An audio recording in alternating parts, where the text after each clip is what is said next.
Hey everybody, welcome to the Midday Moment. Hey. Welcome. Hi replay people. I heart you. I heart the replay people. Peekaboo. I heart you. We give a moment for the live people to join us. Welcome to the Midday Moment. I'm your host, Dr. Davina Jones. It's my pleasure to give share inspirations right here in the middle of the day, y'all. The Midday Moment is the place where we expect great things. You know why? Because we recognize that we're both fully human and fully divine. And so we expect great things not because we ignore the questions of our day or the challenges of our day. In our fully human selves, we know exactly where these questions and challenges come from. In our fully human selves, we know exactly where all of this stuffs come from. In our fully divine selves, we got answers for all the stuff, y'all. We got answers. In our divine selves, we have a river flowing with righteousness, peace, and joy. And so the Midday Moment is designed to help you tap into the divine, to help you tap into your river. Somebody say, I got a river. Come on, say it. I got a river. So we help you tap into that river and stay tapped into that river. Tap back in to your river if for some reason you jumped out of it, okay? All right, and we're not by ourselves. We are part of a larger network called Kingdom, and we've got a full menu of Kingdom inspirations for you. The Daily Download with Dr. Pulley, Prayer and Praise with Elder Katrina Johnson-Smith, Luminaries with Elder Ronaldo Casares. So jump in some of these inspirations with us. I'm expecting great things. Come on, y'all. I'm expecting great things. Hey, I'm expecting great things. I'm expecting great things. That's right, Elaine. I got a river. Yes. I'm creating great things. 'Cause it's time for the midday moment. So I can create my great things. I'm creating great things. Yes. Tell me where you're creating. In my life. Ooh, come on, pipes. I'm creating great things. In my home. Yeah. I'm creating great things. Yes. All around, background, all around. I'm creating great things. Yes, I'm expecting great things in my life, in my world, and in all of my affairs. You better say it. Yes. Eyes may not see, but I choose to believe. You may not see. Ooh, you know, sometimes that is the truth. Sometimes you don't see, and still it becomes great. Greatness manifests. Yeah, I believe in great things. All right, everybody say thank you, theme song. Thank you, theme song. Thank you. Theme song says, you're welcome. All right, there we go. Very good. I like telling fun fact. This has nothing to do with Midday Moment, but fun fact. I like when I'm playing with little kids and I tell the story of the three little bears because I like changing my voice. You know, Papa Bear, Mama Bear, and Baby Bear. That's a fun fact. I'm acting silly, y'all. Okay, come on, y'all. So we are welcome to the Midday Moment. We are not telling the story of the three bears today. We're talking about keys to the kingdom. We're talking about keys to the kingdom. The three Goldilocks though. I'm still working with it. Goldilocks took her little behind up in that house with no key. That's called thieving. All right. Anyways, we're gonna go into the house with keys. So the Midday Moment. We are in the middle of our season of Lit, and we have been studying in the journal together the keys to the kingdom. We are on day 26, and we are on a new key. called Sheep and Goat. We typically don't read verbatim all of the readings there. I generally maybe give a little overview and give some reflections. Uh, those of you that have been reading, I think you probably can testify by now that this has opened you up more. This has expanded your awareness, expanded your consciousness, to believe, to see, to receive, to embrace access to, and so on and so forth. And thus is the case with me.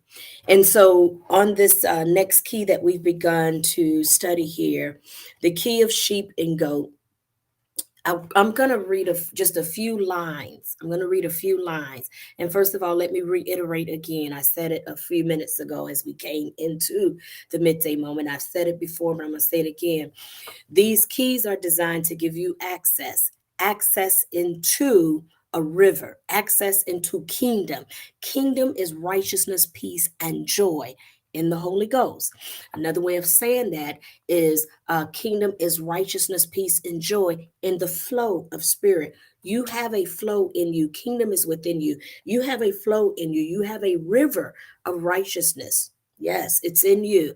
A river that allows you to be aligned with destiny, purpose, and doing things decently in order, doing things in alignment with your purpose, doing things that fit you, feel right with you as you participate in your health, as you participate in your relationships, and as you participate in your wealth creation.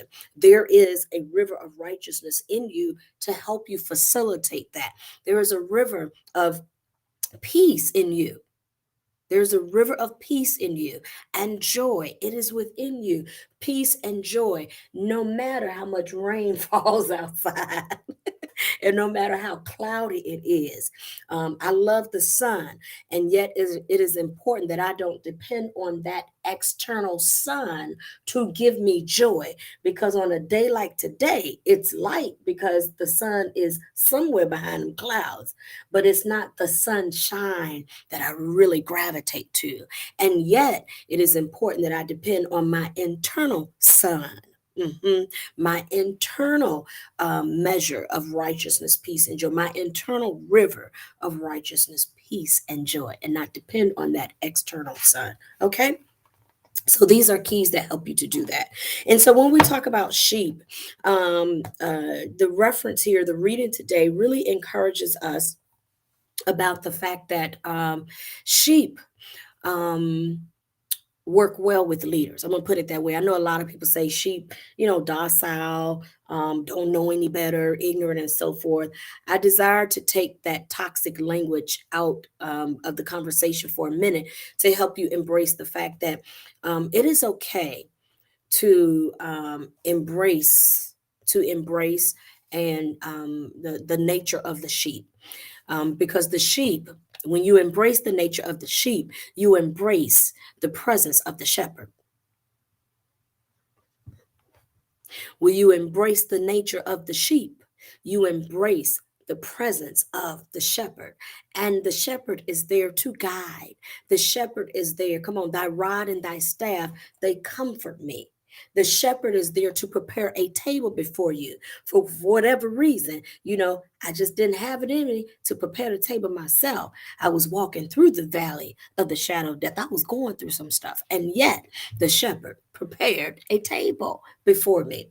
And so it is okay to embrace, it is quite all right to embrace the nature of sheep, that that we're human. We're very human, very vulnerable. And when we do so, then we embrace the divine to help lead and guide us, and the shepherd to do so. Okay. And part of our reading here says that I am the good shepherd is what what John reads to us in John chapter 10, that we have the good shepherd. Again, when you embrace the nature of the sheep, then you can embrace the nature, the presence of the shepherd and the good shepherd. I know you might have had some bad shepherds out there. Just go ahead and just, let that go.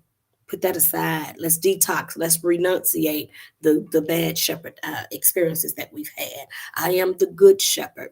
It's important that we make way to receive the good shepherd in our lives. All right. And so that's one of the lines that comes out of the reading here. And I love this one.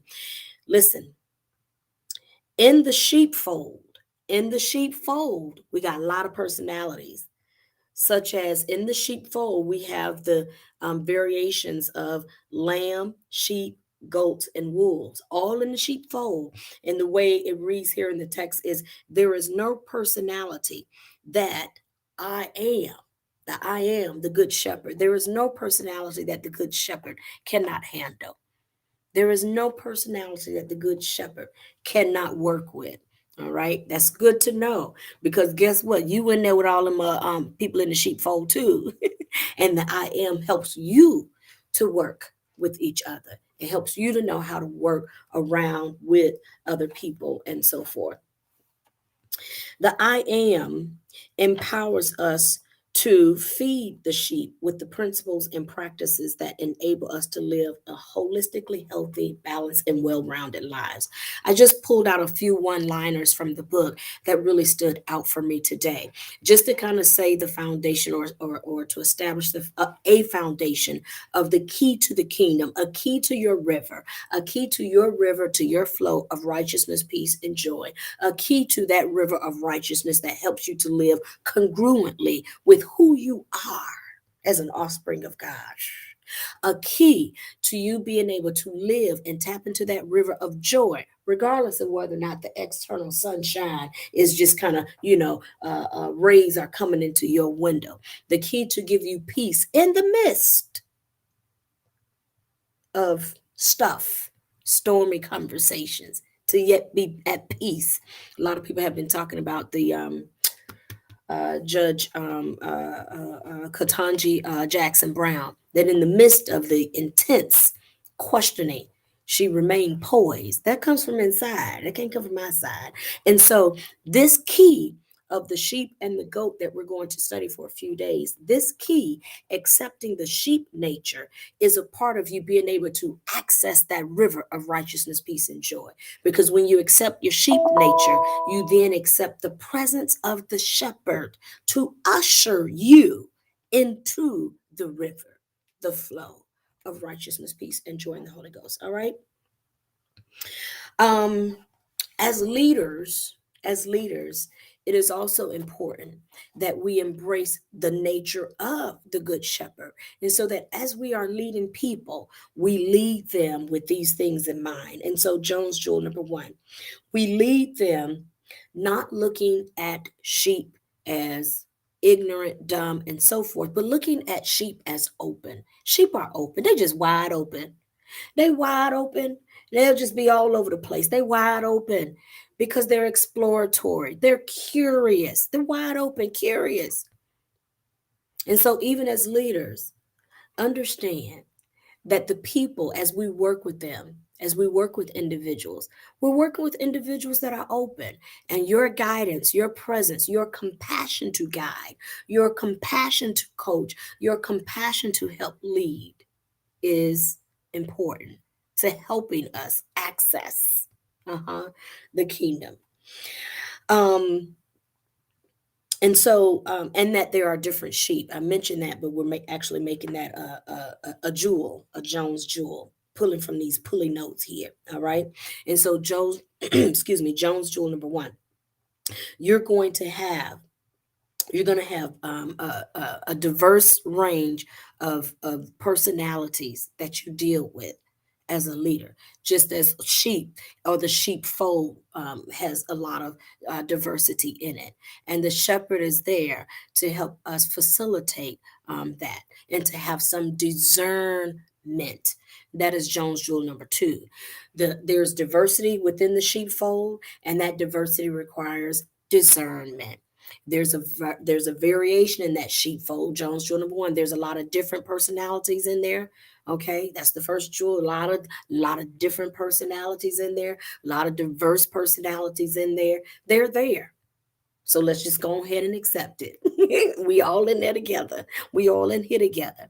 Number two, the good shepherd helps with the discernment of the sheep and all that is within the sheepfold. The good shepherd helps with that discernment. Why? Because when you can discern, then Jones Rule number 3, you know how to deliver the care. You know how to deliver the care for each other and for the sheep. And so understanding that there's going to be a lot of differences among the sheep or the sheepfold, those differences are going to require that we operate in discernment.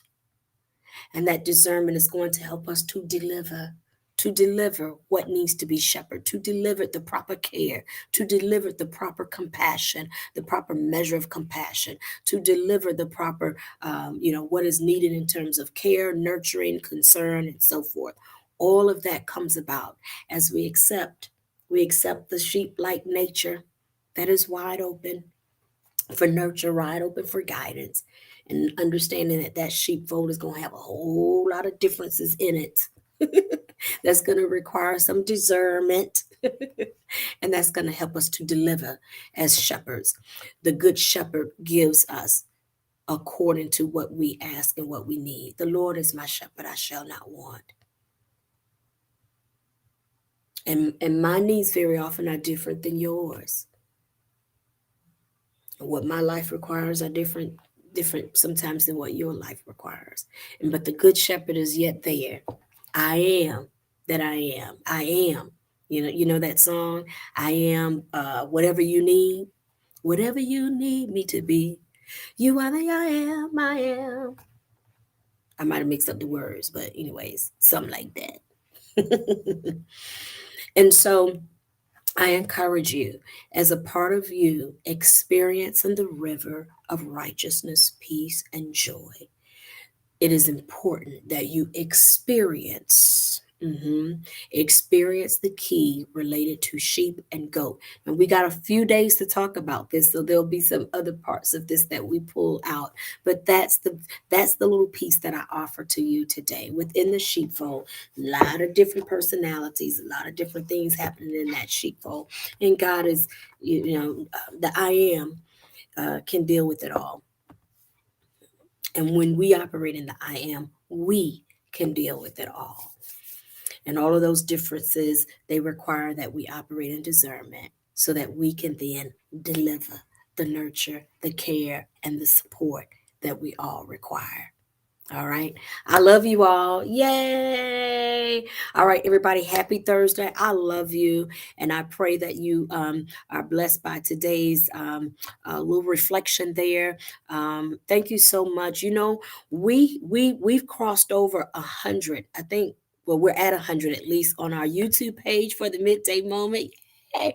Most of us watch here, and yet and still the YouTube page. It's there in preparation for when we get the clarity of what else to do in terms of spreading. Powering off. Thank you. In terms of spreading love, in terms of spreading light, and getting it into the hands, into the minds, into the thought processes, onto the computer screens of more people. What the world needs now is love, sweet love. Loving God, loving themselves, and loving everyone, and growing in that love. All right. And so I look forward to us just continuing to grow in ways that we can share this love and light with everyone. All right. In the meantime, don't be stingy. Like and share. Don't be stingy. Like and share. All right. I love you all. God bless you and God be you. We'll see you tomorrow with the keynotes. It's today, Thursday. Yes, today is Thursday. Tomorrow is Friday. So we'll see you tomorrow with the keynotes. I'm looking forward to hearing a little bit of Willie Johnson in the keynotes tomorrow, Friday at 12:30 with Elder Katrina Johnson Smith. So let's tune in for those keynotes tomorrow, everybody. Take care. Love you. God bless you and God be you.